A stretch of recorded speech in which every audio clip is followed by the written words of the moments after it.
नमस्कार, मैं डॉक्टर विनय कुमार कुशवाहा, आदर्श महाविद्यालय उमरिया से एक बार फिर आपके सामने। पिछली कक्षाओं में हमने कर्नाटक युद्ध के बारे में बात की थी, जहां पर हमने बताया था कि दक्षिण भारत में किस प्रकार से अंग्रेजों और फ्रांसीसियों के बीच में संघर्ष होता है अपने व्यापार को बढ़ाने को लेकर के। आज हम बात करेंगे बंगाल में ईस्ट इंडिया कंपनी की सत्ता की स्थापना के बारे में, प्लासी और बक्सर के युद्ध, जिसपे हम चर्चा करेंगे आगे चल करके। हमने आपसे चर्चा की थी कि दक्षिण भारत में मद्रास में अंग्रेजों की बस्तियां स्थापित थी, लेकिन उसके अलावा अंग्रेजों ने बंगाल में भी अपनी सत्ता की स्थापना का प्रयास किया। बंगाल में अपने व्यापारिक केंद्र स्थापित किए, लेकिन बंगाल आने से पहले अंग्रेजों की जो कुछ बस्तियां थी, सूरत में, बम्बई में, यहाँ पर भी स्थापित थी। सूरत, बम्बई और मद्रास, यहाँ पर अंग्रेजों की व्यापारिक कोठियां स्थापित थी। इसके बावजूद उन्होंने बंगाल में ब्रिटिश सत्ता की स्थापना का प्रयास करना शुरू किया। इसके कई कारण हैं कि बंगाल में ही अंग्रेजों ने अपनी सत्ता की स्थापना का प्रयास क्यों किया, जिसमें पहला जो कारण बताया जाता है, इसके इसके कारणों पे हम चर्चा करेंगे। इसका पहला कारण है बंगाल का उर्वर और धन संपन्न होना। ये पहला कारण था। बंगाल का जो प्रांत था वो दक्षिण भारत के प्रांतों की तुलना में ज्यादा उर्वरक था, ज्यादा धन संपन्न था, और यहाँ पर व्यापार करने के पश्चात यहाँ पर लाभ की संभावनाएं बहुत अधिक थी। दूसरा जो कारण बताया जाता है वो बंगाल के असुरक्षित समुद्र तट हैं। बंगाल का जो समुद्र तट था वो असुरक्षित था। मुगल सम्राटों ने बंगाल के तटों की सुरक्षा के लिए कोई प्रयास नहीं किया था, कोई प्रबल नौसेना का निर्माण नहीं किया था। और चूंकि समुद्र में अंग्रेजों का ही वर्चस्व था, इसीलिए उनके लिए बंगाल में अपने व्यापारिक केंद्र की स्थापना करना ज्यादा सरल था। दक्षिण में ये जो केंद्र स्थापित करने का कार्य था, ये थोड़ा सा चुनौतीपूर्ण था। इसकी वजह मराठे थे। मराठों ने नौसेना का निर्माण करके और दक्षिण में अपनी पकड़ बना के रखी थी, दक्षिणी समुद्री तट पर अपनी पकड़ बना करके रखी थी, जिसके कारण जो अंग्रेज थे उन्होंने बंगाल में अपना व्यापारिक केंद्र या व्यापारिक कोठियां बनाना शुरू किया। और दक्षिण में एक और चुनौती थी फ्रांसीसी। कोरोमंडल तट पर फ्रांसीसियों की जो सत्ता थी वो काफी ज्यादा स्थापित थी। अगर वहां पर वो अपने व्यापार को बढ़ाने का प्रयास करते तो पुनः उन्हें फ्रांसीसियों के साथ संघर्ष में उलझना पड़ता। इसके अलावा कुछ और भी कारण थे जो कहे जा सकते हैं कि बंगाल में अंग्रेजों ने अपनी सत्ता की व्यापारी या फिर व्यापारी केंद्र की स्थापना करने का प्रयास किया। इन कारणों में पहला जो बताया जाता है, व्यापारी जो हिंदू हिंदू व्यापारी थे बंगाल में, क्योंकि बंगाल के अधिकांश व्यापारी हिंदू थे और वो शांतिपूर्ण व्यापार करने में विश्वास रखते थे। अंग्रेजों द्वारा हिंदुओं का सहयोग प्राप्त करना और मुसलमानों के विरुद्ध संघर्ष करना उनके लिए ज्यादा सरल था, जिसके कारण उन्होंने बंगाल में अपने व्यापार की स्थापना का प्रयास करना शुरू किया। दूसरा, अंग्रेजों ने अपनी सुव्यवस्था और सुशासन के बल पर अंग्रेजों ने बंगाल की जनता को अपने विश्वास में ले लिया था, जिसके कारण बंगाल में उनका व्यापार अधिक सरल तरीके से और अधिक सहज तरीके से हो सकता था। अगला जो है वो दक्षिण में मराठों का होना था, क्योंकि दक्षिण भारत में जो मराठे थे वो अधिक शक्तिशाली थे। ज्यादा शक्तिशाली होने के साथ साथ वो अंग्रेजों को कड़ी टक्कर भी दे सकते थे। और अगर वो दक्षिण भारत में अंग्रेज अगर दक्षिण भारत में अपने व्यापारिक केंद्र की स्थापना करने का प्रयास करते तो उन्हें दक्षिण भारत में मराठों से संघर्ष में उलझना पड़ता, जिसकी वजह से उन्होंने दक्षिण के बजाय बंगाल में अपने व्यापारिक केंद्र की स्थापना करने का प्रयास करना शुरू किया। अगली जो वजह बताई जाती है वो क्या है, बंगाल में निरंतर आक्रमण होते रहते थे, युद्ध होते रहते थे। तो इन आक्रमणों के कारण बंगाल की जो स्थिति थी, राजनीतिक स्थिति या सैनिक स्थिति, वो काफी खराब हो चुकी थी और अंग्रेजों का बंगाल के देसी नरेशों से लड़ करके उन्हें पराजित करना ज्यादा उन्हें आसान लगता था। अगला जो कारण है वो है अंग्रेजी केंद्रों का व्यापारिक एवं सामरिक महत्व का होना। वास्तव में बंगाल में व्यापार करने के लिए डच और फ्रांसीसी भी आए थे, परंतु अंग्रेजों के पास जो व्यापारिक केंद्र थे वो डचों और फ्रांसीसियों की तुलना में ज़्यादा महत्वपूर्ण थे, ज़्यादा सामरिक महत्व के थे। इसीलिए अंग्रेजों के जो बंगाल में व्यापारिक केंद्र थे, उन पर व्यापार करना अंग्रेजों के लिए ज़्यादा सरल रहा। इसके अलावा जो अन्य यूरोपीय प्रतिद्वंदी थे, डच, फ्रांसीसी, ये बंगाल में अपने व्यापारिक केंद्र के बजाय अपने अन्य जगहों पर व्यापार ज़्यादा उचित समझ रहे थे। डचों की अगर हम बात करें तो डच मलाया में अपने व्यापारिक केंद्र स्थापित कर चुके थे या फिर वहां पर अपना व्यापार बढ़ाना चाहते थे। दूसरी तरफ जो फ्रांसीसी थे वो दक्षिण भारत में ही अपने व्यापार को बढ़ाने में लगे हुए थे। तो ये जो कुछ कारण हैं जिसके जो ये बताते हैं कि अंग्रेजों ने बंगाल में ही अपने व्यापारिक का केंद्र स्थापित करने के लिए प्रयास क्यों किया। इसके आगे हम बात करेंगे 18वीं शताब्दी के मध्य बंगाल की स्थिति कैसी थी, कि जब अंग्रेज यहाँ पर आए तो बंगाल क्या परिस्थिति में था, कैसी स्थिति में था। तो मुगल साम्राज्य के अगर सूबों की बात करें तो बंगाल सबसे ज्यादा समृद्ध सूबा था। मैंने पहले भी बात की थी कि बंगाल एक ऐसा सूबा था या एक ऐसा राज्य था जो मुगलों की अधीनता से सबसे पहले मुक्त होता है और अंग्रेजों की अधीनता में सबसे पहले आता है। तो जो बंगाल था वो मुगल सूबों में सबसे अधिक धनी प्रांत था, धन सबसे अधिक धन संपन्न सूबा था। 1700 ईस्वी में सम्राट औरंगजेब ने मुर्शीद कुली खां को बंगाल का दीवान या और बंगाल मुर्शिदाबाद का फौजदार नियुक्त किया था। मुर्शिदाबाद को का फौजदार और बंगाल का दीवान नियुक्त करके भेजा था। 1717 ईस्वी में फर्रुख सियार ने जाफर खां नामक व्यक्ति को बंगाल का सूबेदार बनाया। जाफर खां एक कुशल शासक था। उसने मुगल सम्राट की दुर्बलता का फायदा उठाया और व्यवहारिक रूप से बंगाल को मुगलों की अधीनता से, मुगलों के प्रभुत्व से मुक्त कर दिया। 1727 ईस्वी में जाफर खां की मृत्यु हो जाती है और सुजाउद्दौला बंगाल का नवाब बनता है। 1733 ईस्वी आते आते सुजाउद्दौला ने अलीवर्दी खान नामक व्यक्ति को बंगाल का नाजिम नियुक्त किया। 1739 ईस्वी में जब सुजाउद्दौला की मृत्यु होती है तो उसकी मृत्यु के पश्चात सरफराज खां 1739 में बंगाल का नवाब बनता है।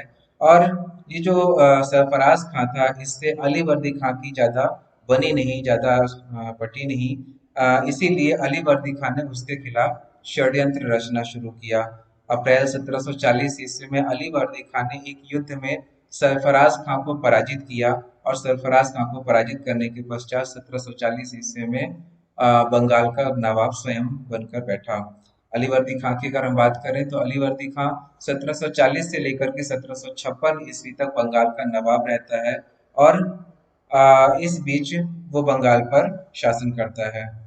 बंगाल के साथ साथ बिहार और उड़ीसा भी अलीवर्दी खां के राज्य के अंतर्गत ही आते थे।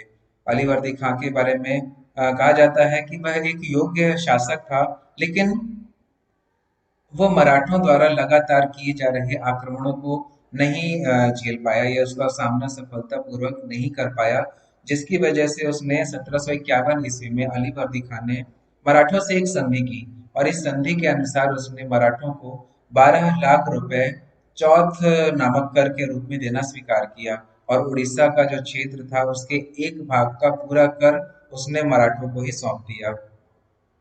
अलीवर्दी खां यूरोपीय कूटनीतियों से या यूरोपीय जातियों की जो कुटिल नीतियां थी उससे पहले से ही परिचित था और वो बंगाल को यूरोपियों के हाथों में नहीं जाने देना चाहता था। वो जानता था कि यूरोपीय जो यहाँ पर व्यापार के उद्देश्य से आए हैं उनके वास्तविक उद्देश्य क्या है या वास्तविक उनकी मंशा क्या है। इसीलिए अलीवर्दी खान ने यूरोपीय जो व्यापारिक कंपनियां थी उनकी तुलना मधुमक्खी के छत्ते से की थी। अलीवर्दी खां का कहना ये था कि अगर ये जो यूरोपीय कंपनियां हैं ये मधुमक्खी के छत्ते के समान हैं, अगर हम इनसे अगर हम इनको छेड़ेंगे नहीं तो ये शहद देंगी, मतलब हमें आर्थिक लाभ देंगी, और अगर हम इन्हें छेड़ेंगे, इन्हें परेशान करेंगे तो ये हमें काट के मार डालेगी। या फिर जैसा कि इस कैप्टन ने कहा है, उन्होंने कहा है कि अलीवर्दी खां यूरोप वासियों को मधुमक्खी के छत्ते के समान समझता था, जिससे मधु तो प्राप्त हो सकती है परंतु छेड़ने पर भी ढंग से मार डालती हैं। कहने का तात्पर्य ये है कि मधु अर्थात आर्थिक लाभ से है, लेकिन अगर हम उनके छत्ते को छेड़ेंगे, उनको परेशान करेंगे तो वो अपने ढंग से हमारे ऊपर आक्रमण कर देंगी। अली वर्दी खां की अगर हम बात करें तो अपने समय पर अली वर्दी खां ने अंग्रेजों को या यूरोपीय कंपनियों को व्यापार करने से रोकने का पूरा प्रयास भी किया। अली वर्दी खां का अली वर्दी खां की कोई पुत्र संतान नहीं थी। उसकी तीन पुत्रियां थी और उसके जो तीनों दामाद थे उन तीनों दामादों की मृत्यु अली वर्दी खां के जीवन काल में ही हो चुकी थी। और ये दामाद क्रमशः ढाका, पूर्णिया और पटना के थे, जिनकी मृत्यु अली वर्दी खां के जीवन काल में ही हो चुकी थी, अर्थात वो तीनों मर चुके थे। अली वर्दी खान ने अपनी छोटी पुत्री के पुत्र सिराजुद्दौला को अपना अगला नवाब या अगला उत्तराधिकारी चुना, जो कि पटना के निवासी थे। पटना में उसकी अली वर्दी खान की छोटी पुत्री ब्याही थी और उसके पुत्र सिराजुद्दौला को अली वर्दी ने अपना अगला नवाब या अपना अगला उत्तराधिकारी चुनना तय किया। अप्रैल 1756 ईस्वी में अली वर्दी खान की जब मृत्यु हो जाती है तो अली वर्दी खां की मृत्यु के पश्चात चूंकि अली वर्दी ने पहले से ही अपना उत्तराधिकारी तय कर दिया था सिराजुद्दौला को, तो सिराजुद्दौला बिना किसी कठिनाई के बंगाल का नवाब बन जाता है। लेकिन उसकी कठिनाइयों का अंत नहीं होता, उसकी कठिनाइयों की वास्तविक शुरुआत होती है, क्योंकि उसके अनेक विरोधी भी थे। अली वर्दी खां का नाती जो कि पूर्णिया के नवाब का पुत्र था, अली वर्दी खां का नाती शौकत जंग, वो इसके अलावा ढाका के नवाब जो कि अली वर्दी खान की जो पुत्री थी उसका नाम घसीटी बेगम था, वो ढाका के नवाब को ब्याही थी। तो घसीटी बेगम और उसका एक दीवान राज वल्लभ, ये तीनों मिल करके सिराजुद्दौला की गद्दी का या सिराजुद्दौला की नवाबी का विरोध करते हैं और तीनों मिलकर के एक गुट भी बना लेते हैं। अली वर्दी खां की मृत्यु के पश्चात सिराजुद्दौला के समक्ष इन शक्तियों से, आंतरिक शक्तियों से सामना करना उनका उसका एक संघर्षपूर्ण कार्य था, या ये कहें कि एक चुनौती ही थी। आगे हम बात करेंगे प्लासी के युद्ध के बारे में। ये युद्ध हुआ था 23 जून 1757 ईस्वी में। हम पहले इसके कारणों पर चर्चा करेंगे। पहला कारण बताया जाता है सिराजुद्दौला और अंग्रेजों के मध्य मनमुटाव। चूंकि अंग्रेज भारत में व्यापार के लिए आए थे, लेकिन धीरे धीरे भारतीय राज्यों के, भारतीय नवाबों के आंतरिक राजनीति में वो हस्तक्षेप करने लगे थे और इस प्रकार से ये एक तरह से बंगाल के नवाब को चुनौती भी दे रहे थे। तो कुछ ऐसी परिस्थितियां निर्मित हुई जिसकी वजह वजह से बंगाल के नवाब सिराजुद्दौला और अंग्रेजों के मध्य मनमुटाव की स्थिति आई। वो परिस्थितियां क्या थी, इनमें हम देखेंगे। नवाब के शत्रुओं को शरण देना। वास्तव में सिराजुद्दौला के बंगाल के नवाब बनने के पश्चात ही शौकत जंग, घसीटी बेगम और राजवल्लभ उसका विरोध कर रहे थे, उसके नवाब बनने का विरोध कर रहे थे। और जब भी इस प्रकार से संघर्ष की स्थिति निर्मित होती थी तो नवाब अगर इन शत्रुओं को खदेड़ता था तो ये सारे शत्रु भाग करके अंग्रेजी बस्ती में पहुंचते थे और अंग्रेजी बस्ती में जाकर के शरण लेते थे।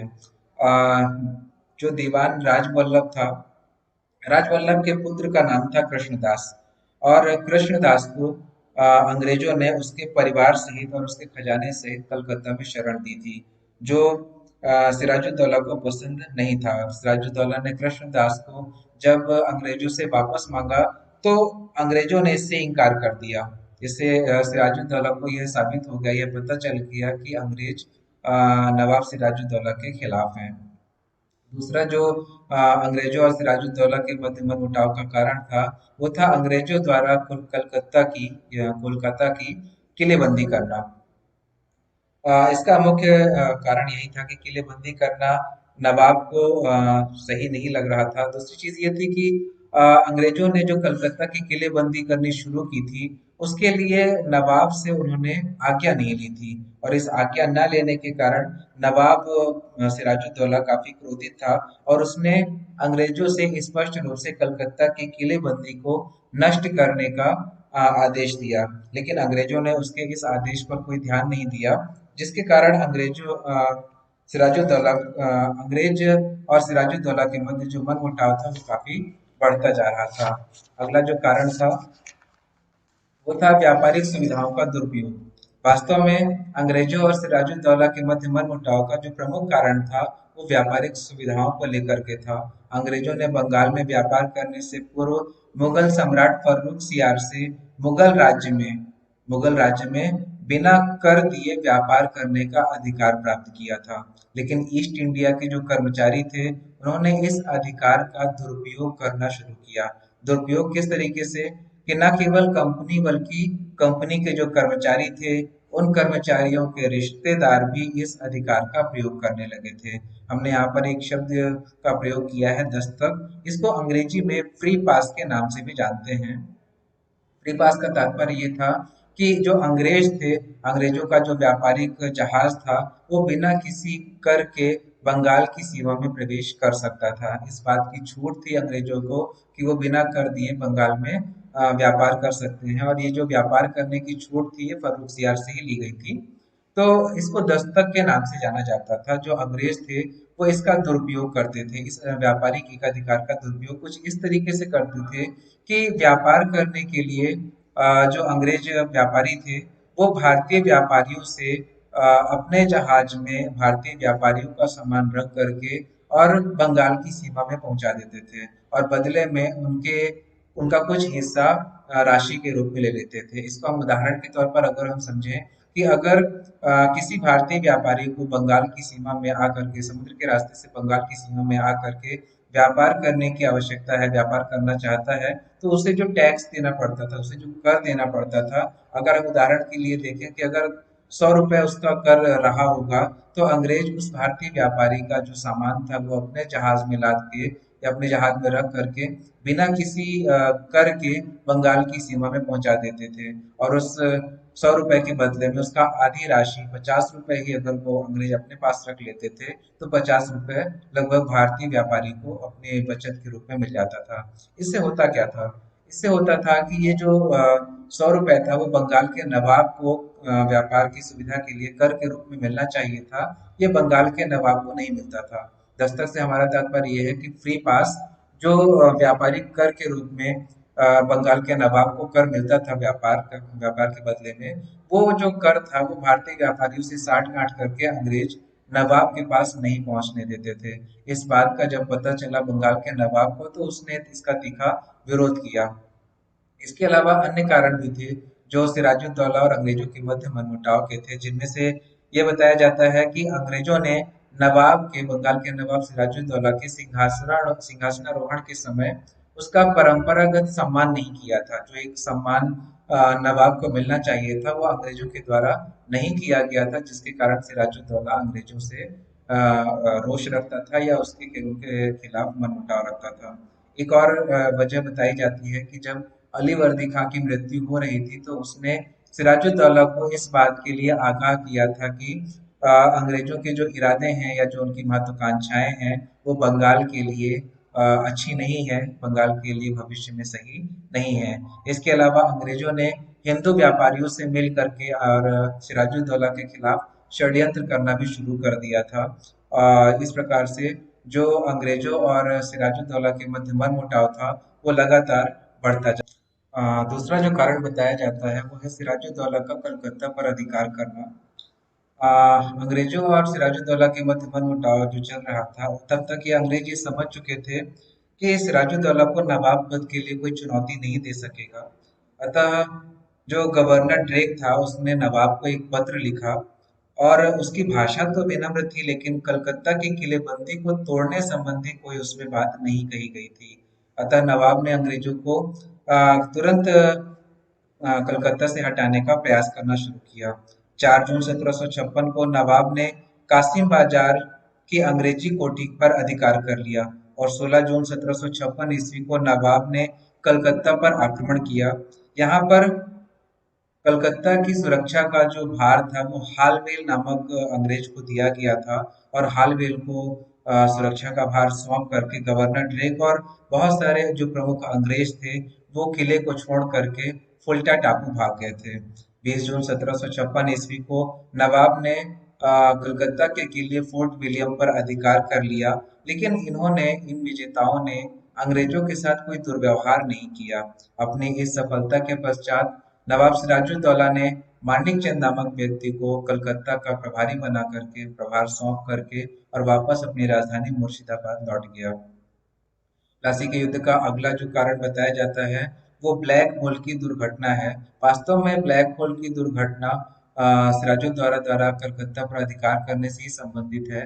20 जून 1756 ईस्वी को जब कलकत्ता पर सिराजुद्दौला ने अधिकार किया, तो कहा जाता है, या ये जो हॉलवेल था, ये कहानी वास्तव में उसी के द्वारा बताई गई कि 20 जून 1756 ईस्वी को सिराजुद्दौला नवाब सिराजुद्दौला ने लगभग 146 अंग्रेजों को, अंग्रेज व्यक्तियों को एक छोटी सी कोठरी में बंद कर दिया गया, शाम को बंद किया, और दूसरे दिन उस कोठरी में से 123 लोग मृत पाए गए।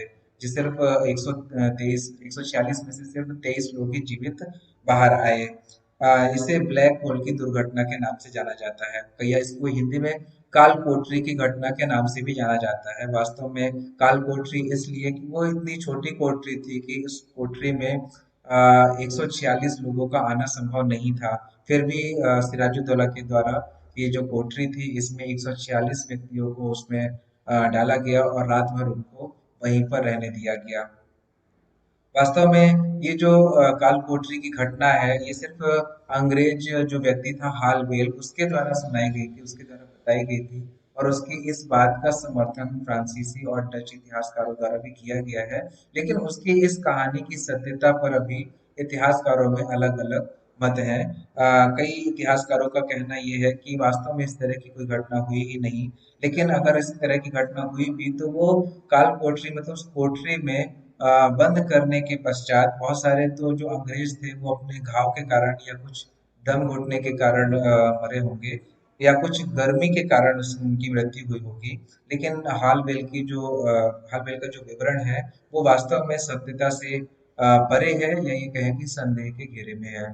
तो ब्लैक होल की दुर्घटना भी, जब हॉलवेल ने इस घटना को बाहर आकर के लोगों के समक्ष, अंग्रेजों के समक्ष बताया, तो इससे अंग्रेजों के अंदर जो सिराजुद्दौला के प्रति घृणा का भाव था, वो और ज्यादा बढ़ा। अगला जो कारण है, वो अंग्रेजों का कोलकाता पर पुनः अधिकार तथा अलीनगर की संधि है। वास्तव में ब्लैक होल की दुर्घटना, या ये कहें कि कलकत्ता पर सिराजुद्दौला ने अधिकार करने के पश्चात वापस वो अपनी राजधानी चला गया था, और कलकत्ता से आने के पश्चात सिराजुद्दौला एक तरह से आश्वस्त हो गया था कि अब अंग्रेज दोबारा वहां पर आक्रमण नहीं करेंगे, या दोबारा अपने कृत्य को नहीं करेंगे। इस संबंध में यह कहा जा सकता है कि सिराजुद्दौला अनुभवहीन था, विलासी प्रवृत्ति का था, जिसके कारण उसने इस तरह का विचार रखा और अंग्रेजों से निपटने के लिए कोई उपाय नहीं किया। इस समय पर बंगाल में जो राजनीतिक स्थिरता थी, उसमें भी काफी अभाव था, राजनीतिक स्थिरता का अभाव था। भ्रष्टाचार, षड्यंत्र, दलबंदी, ये ऐसी चीजें थी जो बंगाल के नवाब की सत्ता को खोखला कर रहे थे।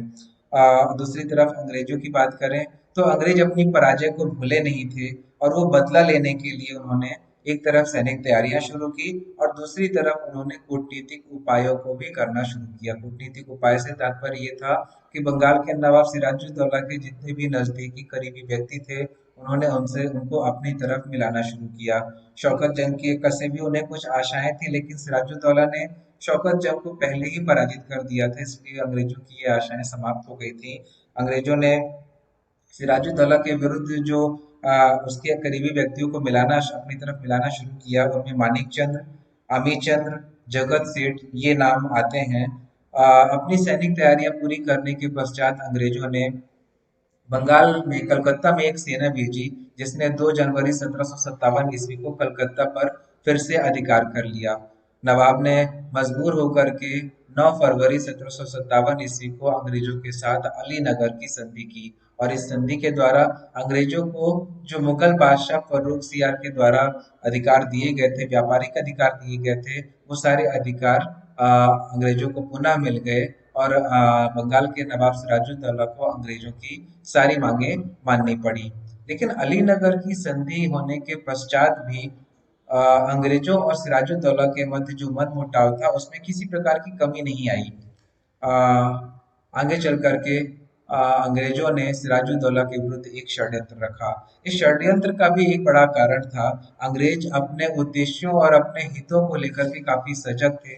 इस समय पर यूरोप में सप्तवर्षीय युद्ध भी चल रहा था। सप्तवर्षीय युद्ध चलने के कारण अंग्रेजों को यह आशंका हुई कि सिराजुद्दौला फ्रांसीसियों से गठबंधन करके और अंग्रेजों के खिलाफ षड्यंत्र कर सकता है, या उनको बंगाल से खदेड़ने का प्रयास कर सकता है। इसीलिए अंग्रेजों ने अपने मार्ग का कांटा सिराजुद्दौला को हटा देने में ही अपनी भलाई समझी। उन्होंने सिराजुद्दौला के खिलाफ षड्यंत्र किया और इस षड्यंत्र में बंगाल के नवाब सिराजुद्दौला के जो करीबी थे उनको अपनी तरफ मिलाया। इन करीबियों में जैसा आप देख रहे हैं मीर जाफर, जो बंगाल के नवाब सिराजुद्दौला का मीर बख्शी था, अर्थात सैनिक अधिकारी था, सेनापति था।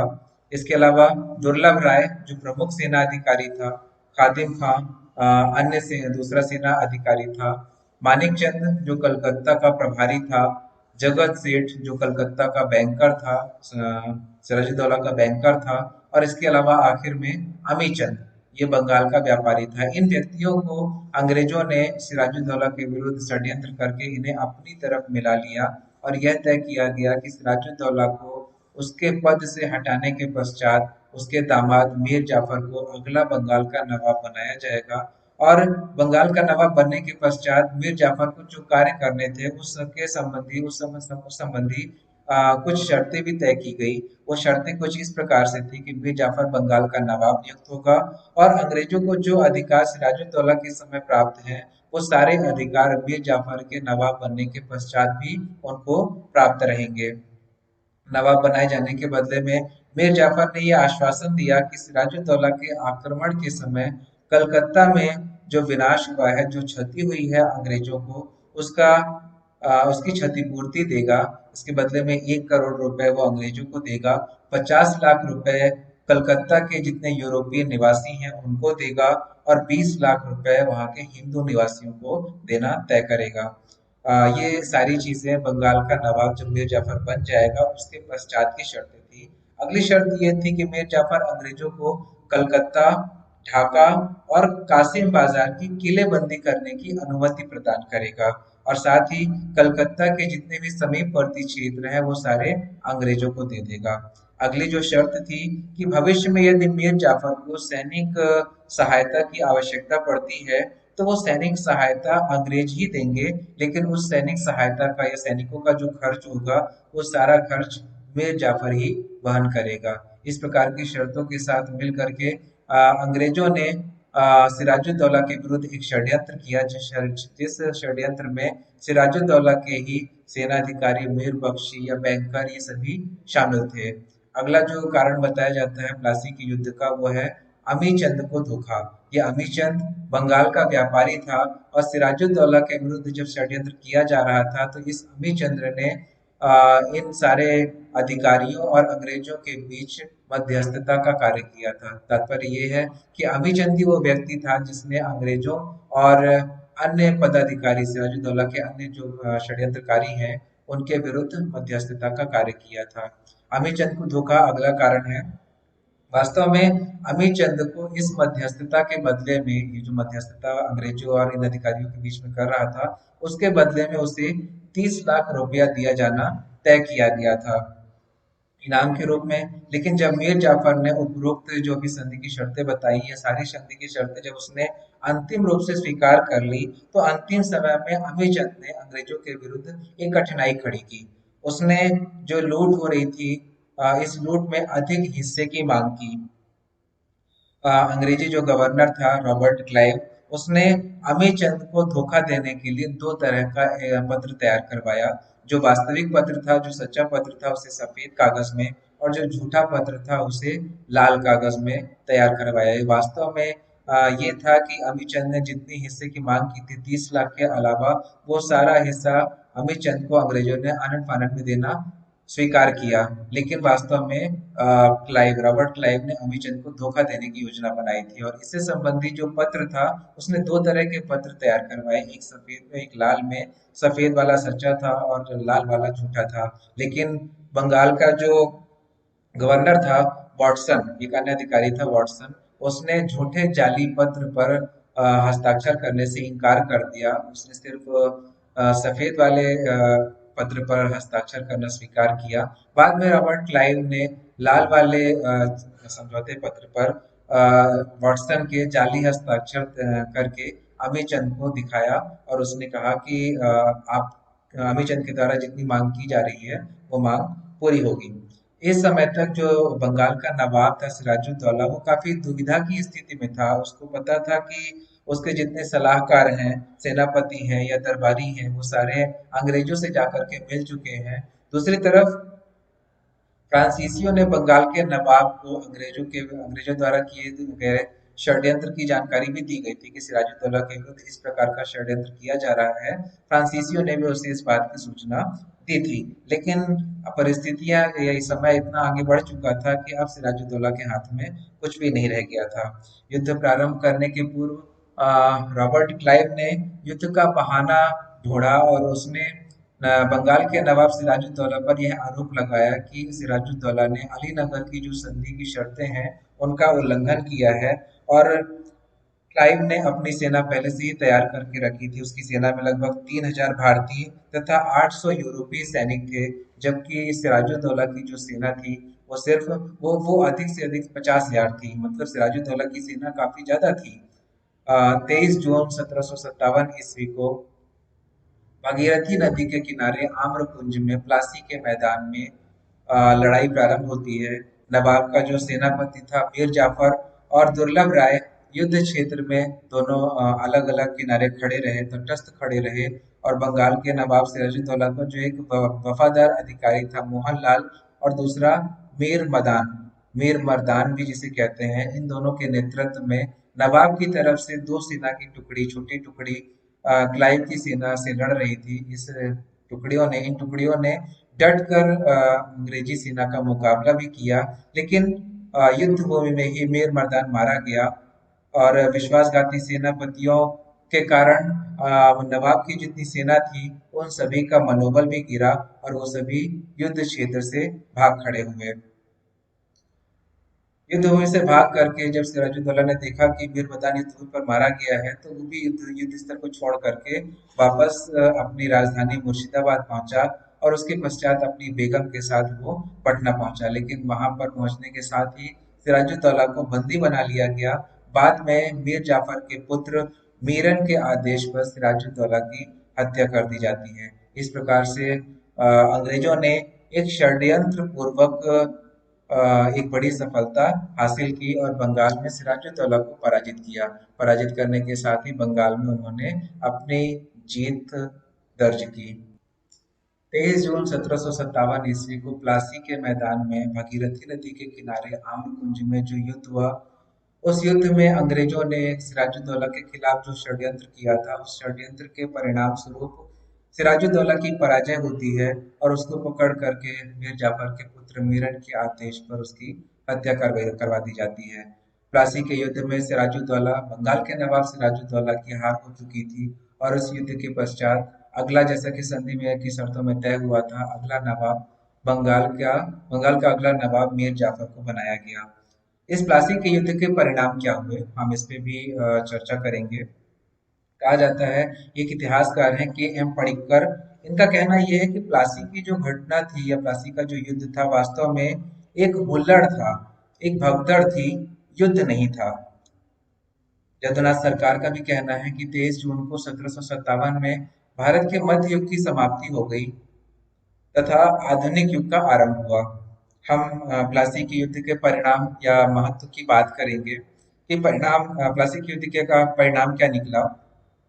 पहला परिणाम ये था कि बंगाल पर अंग्रेजों का नियंत्रण स्थापित हो गया। प्लासी के युद्ध के पश्चात वास्तव में जो बंगाल था वह अंग्रेजी आधिपत्य में आ गया था और मीर जाफर को नवाब बना दिया गया था। लेकिन वो नाम मात्र का ही नवाब था, वास्तविक सत्ता अंग्रेजों के हाथ में ही थी।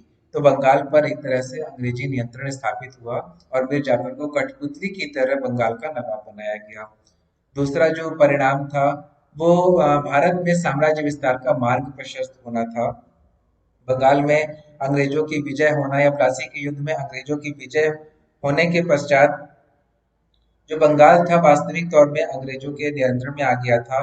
और इसके बाद उनके साम्राज्य विस्तार का जो मार्ग था भारत में साम्राज्य विस्तार का मार्ग उनका खुल गया था। अब वो प्लासी का जो युद्ध था वास्तव में कंपनी के लिए ही नहीं बल्कि संपूर्ण ब्रिटिश जाति के लिए एक असाधारण महत्व रखता था। मतलब भारत में अब अंग्रेज अपने साम्राज्य विस्तार को पूरी तरह से खुले मन से कर सकते थे। अगला जो परिणाम था वो कंपनी के कर्मचारियों को उपहार की प्राप्ति था। मीर जाफर ने नवाब बनने के पश्चात जैसा कि तय किया था, कंपनी के कर्मचारियों को उनकी सहायता के बदले में कई तरह के उपहार भी दिए। अकेले क्लाइव को पुरस्कार में 2 करोड़ 34 लाख पौंड की राशि मिली थी और गवर्नर ड्रेक को 31,500 पौंड की राशि दी गई थी। अन्य अंग्रेज अधिकारी को भी योग्यता अनुसार उनको पुरस्कार दिए गए थे। मतलब कंपनी के जिन कर्मचारियों ने मीर जाफर को नवाब बनने में सहायता प्रदान की थी, या ये कहें कि प्लासी के युद्ध में सिराजुद्दौला को पराजित करने के लिए जो सहायता प्रदान की थी, उसमें उसके परिणाम स्वरूप कंपनी के कर्मचारियों को उपहार मिले थे। अगला जो महत्व था उसमें कंपनी को प्रदेश की प्राप्ति भी होती है। अंग्रेजों को कलकत्ता के समीप मीर जाफर ने 24 परगना की जागीर दी थी, जिसका क्षेत्रफल लगभग 880 वर्ग मील था और जिसकी आय 1 करोड़ 50 लाख रुपए थी। अगला जो महत्व है वो बंगाल, बिहार, उड़ीसा में व्यापार की स्वतंत्रता को लेकर था। अंग्रेजों को इस युद्ध के पश्चात बंगाल, बिहार और उड़ीसा में निःशुल्क व्यापार की पूर्ण स्वतंत्रता मिल गई थी। कंपनी ने अपनी टकसाल भी स्थापित की और अपना सिक्का भी चलाना शुरू किया। अगला परिणाम दक्षिण भारत के आंग्ल फ्रांसीसी संघर्ष पर भी पड़ा इसका प्रभाव। बंगाल में प्लासी के युद्ध में जब सिराजुद्दौला को पराजित कर दिया गया अंग्रेजों के द्वारा, तो अंग्रेजों को अधिक से अधिक धन भी मिला और इस धन का और यहाँ के सैनिकों का उपयोग उसने मतलब अंग्रेजों ने दक्षिण भारत में फ्रांसीसियों के विरुद्ध भी करना शुरू किया। इसका एक मनोवैज्ञानिक प्रभाव भी फ्रांसीसियों के ऊपर पड़ा कि जब अंग्रेज बंगाल के नवाब जैसी शक्ति को पराजित कर सकते हैं, तो फ्रांसीसियों के ऊपर विजय प्राप्त करना उनके लिए कठिन नहीं होगा। और अंग्रेजों को भी इस विजय के पश्चात फ्रांसीसियों को पराजित करना या फ्रांसीसियों पर विजय प्राप्त करना ज्यादा आसान हो गया। अगला परिणाम बंगाल का आर्थिक दोहन है। प्लासी के युद्ध के पश्चात कंपनी के कर्मचारियों ने बंगाल का अधिक से अधिक आर्थिक दोहन करना शुरू किया। आर्थिक दोहन से तात्पर्य अधिक से अधिक बंगाल से धन की प्राप्ति करना था, मीर जाफर से अधिक धन प्राप्त करना था। अंग्रेज बंगाल के नवाब मीर जाफर, जिसे उन्होंने कठपुतली की भांति वहां पर बिठा के रखा था, उसको एक धन की बोरी के रूप में इस्तेमाल करते थे। अंग्रेज कर्मचारियों को जब भी धन की आवश्यकता पड़ती, वो उस बोरी में हाथ डालते, यानी कि मीर जाफर के समक्ष अपनी मांग रखते और उस बोरी में से जितना हाथ में आता था, जितना एक हाथ में आया उतना वो निकाल लेते थे। कहने का तात्पर्य ये है कि एक बोरी में हाथ डाल के जितना हाथ में आया उतना धन निकाल लिया। मीर जाफर के समक्ष जितनी धन की आवश्यकता हुई उतनी धन की मांग की और उसके पश्चात उस धन को लेकर के वापस आ गए। तो बंगाल का अंग्रेजों ने आर्थिक दोहन करना भी शुरू किया, अधिक से अधिक आर्थिक दोहन करना शुरू किया। अगला जो प्रभाव है बंगाल में नए वंश का प्रादुर्भाव होना है। मीर जाफर के बंगाल में नवाब बनने के पश्चात ही जो अलीवर्दी का वंश था उसकी समाप्ति हो गई। अब नए वंश जो कि मीर जाफर का वंश था उसकी शुरुआत होती है, उसका प्रादुर्भाव होता है। अगला जो परिणाम था वो यूरोपीय प्रतिद्वंदियों का उन्मूलन है। बंगाल में अंग्रेजों की जब सत्ता स्थापित हुई, तो उसके साथ ही डच और फ्रांसीसी इनका उन्मूलन हो चुका था। वास्तव में अंग्रेजों ने डचों के साथ 1759 ईस्वी में बेतरा की लड़ाई की थी और उस लड़ाई के पश्चात भारत से डचों का व्यापार लगभग समाप्त सा हो गया था। और इसी इसी के पश्चात अ, ठीक एक वर्ष पश्चात अंग्रेजों ने फ्रांसीसियों के साथ युद्ध किया और 1760 ईस्वी में वांडीबाश के युद्ध में फ्रांसीसियों को पराजित किया। इस तरह से अंग्रेजों ने अपने यूरोपीय प्रतिद्वंदियों को युद्ध में पराजित करके भारत से उनके व्यापार का जो मार्ग था, व्यापार की जो उनकी मंशा थी, उसको समाप्त कर दिया। अगला जो परिणाम बताया जाता है वो है मुगल प्रतिष्ठा और प्रभुत्व को आघात। वास्तव में भारत का एक बादशाह होता था, वो मुगल बादशाह होता था। बंगाल के नवाब ने अपनी स्वतंत्रता की घोषणा भले ही कर दी थी, लेकिन आ, नाम के लिए ही सही, लेकिन अभी भी बंगाल मुगल बादशाह के साम्राज्य का ही एक अंग था। प्लासी के युद्ध में सिराजुद्दौला की पराजय, वास्तव में सिराजुद्दौला की पराजय के साथ साथ मुगल बादशाह की भी पराजय थी और इस पराजय से मुगलों की जो प्रतिष्ठा थी, उनका जो प्रभुत्व था बंगाल में, उसको भी चोट पहुंची, उसमें भी कमी आई। अगला जो परिणाम बताया जाता है वो है क्लाइव के प्रभाव में वृद्धि। प्लासी के युद्ध में बंगाल के नवाब को पराजित करने के पश्चात क्लाइव की स्थिति में बड़ा परिवर्तन हुआ। अभी तक वो औपचारिक रूप से केवल मद्रास की काउंसिल के अधीनस्थ एक कर्मचारी था, लेकिन प्लासी के युद्ध के पश्चात भारत में सबसे ज्यादा प्रभावशाली अंग्रेज अधिकारी क्लाइव बन गया था। 1758 ईस्वी में कलकत्ता काउंसिल ने क्लाइव को बंगाल का गवर्नर नियुक्त किया और उसकी जितनी राजनीतिक महत्वाकांक्षा थी उसको भी स्वीकार किया। इस तरह से बंगाल का जो पहला गवर्नर था वो रॉबर्ट क्लाइव नियुक्त हुआ। और प्लासी के युद्ध में सिराजुद्दौला को पराजित करने के पश्चात जो परिस्थितियां उत्पन्न हुई, उसके पश्चात क्लाइव बंगाल का पहला गवर्नर नियुक्त हुआ। मीर जाफर बंगाल का नवाब था, लेकिन वो सिर्फ नाम मात्र का ही नवाब था।